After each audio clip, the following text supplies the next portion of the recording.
Magandang araw po sa inyo. Tayo ay magkukugon dahil tag-ulan na. Yung aking bubong ay ayan, medyo nabubutas na. Matagal na kasi ito, mga 2 taon na. Kaya kailangan ng palitan. Pag malakas yung ulan, ayan, nagtutulo. Pati dito, ito muna ang unahin ko. Kung hindi ko tagpian ng mga ng anahaw, ayan, diretso ang tulo. Kaya tayo muna ay magkukugon. Ito kasing dating bubong nito ay yung ng niyog, aking sinorilap. Sorilap ang tawag sa amin, yung nilala na dahon ng niyog. Ito yung aking binubong, ay napakanipis. Kaya ayan, ipagpapalit na. Tumutulo na kasi. Kaya ang ipapalit natin ay yung kugon naman, para medyo tumagal-tagal ng konti. Kasi pag kinapalan mo ng kugon ay medyo tumatagal siya. Kaya yan guys, samahan nyo ako sa pagkuha ng kugon para sa ating pambubong.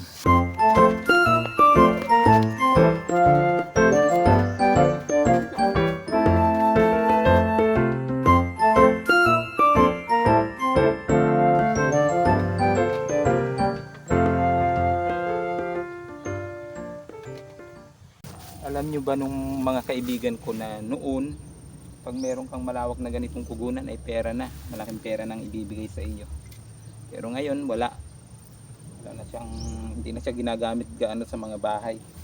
Ang ginagamit na ngayon ay mga yero, kasi nga yung yero ay tumatagal. Hindi katulad nitong kugon ay ilang taon lang ay nabubulok agad. Pero yung kugon, yung yero na magagamit mo ng habang taon at saka matibay pa. Pero ang hindi nila alam na yung yero ay sobrang init. Hindi katulad noon na pag ito ang bubong mo ay napakalamig sa loob ng bahay. Kaya naman ang ating Mother Earth ay painit ang painit dahil sa mga singaw ng mga yero, ng mga simento. Kaya ayan, umiinit na tayo ng painit. Kaya eto, magtsatsaga tayo dahil ito ang kailangan ng ating kubo.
Kailangan kasing linisan yung kugon para matanggal yung mga maliliit.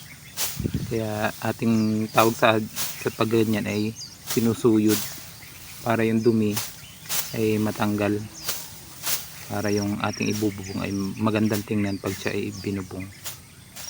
Kaya kailangan linisin ang kugon.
Alam nyo ba na ito noon ay pinagkakakitaan din namin noon. Ito ay nabibinta ng piso isang tali. At ito ay ginagamit pa noon sa mga bahay. Pero ngayon wala na siyang bumibili. Hindi na ito nabibili. Kasi ang mga bahay ngayon ay puro ano na lang, yero ang gamit.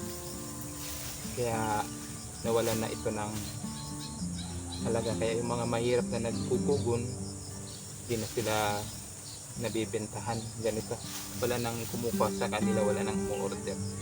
Pero maraming kababayan natin, lalo na mga katutubo na nasa bundok, dati noon pinagkakakitaan ito. Marami ding siguro yung iba, yung mga nag-aaral at pag walang pasok nagkukugon sila para sila may pambaon. Siyempre marami din yung mga magulang siguro dahil dito sa kugon ay marami na pag-aaral na rin, napagtapos sa pag-aaral noon.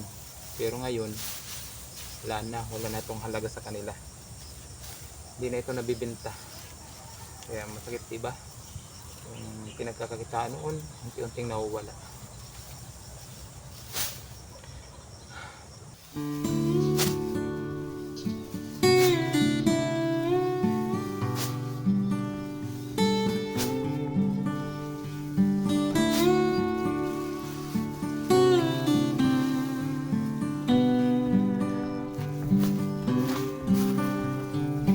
Ang kugon din ay kailangan ng ibilad muna. Kailangan tuyunto siya bago siya ibubong natin. Kasi pag basa ay ano yan, kukupis pa yan eh. Yung gabraso nating tali, yan ay pag natuyo ay magiging kalahati na yan. Kaya napakahirap talaga magkugon. Siguro sa isang araw ay isang daang tali sa maghapon. Tapos kailangan natin ng mga 200 to 300 na tali bago natin maumpisahang bubungan yung ating kubo. Kaya ito, matagal-tagal pang gapasan.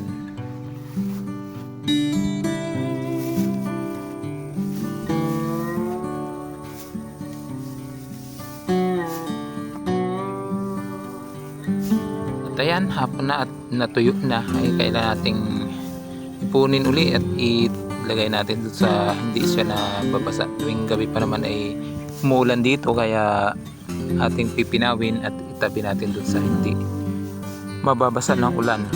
Dahil pag hindi pa ito masyadong tuyo ay ibibilid natin uli bukas para maganda, kasi yung tuyo-tuyo siya. Ganito kahirap magkugon sa maghapon. Kaka 50 piraso ka lang, 50 tali sa buong maghapon, kasi patutuyuin mo pa. Yung ganito kalaki, liliit pa pag natuyo. Kaya napakahirap magkugon. Bilad ka na sa init. Ayan.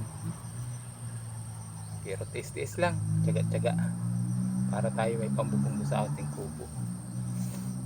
Po, salamat. Salamat po sa inyong panunod. Salamat sa inyong walang sawang suporta. Sana suportahan nyo pa ako sa aking mga ibang mga video.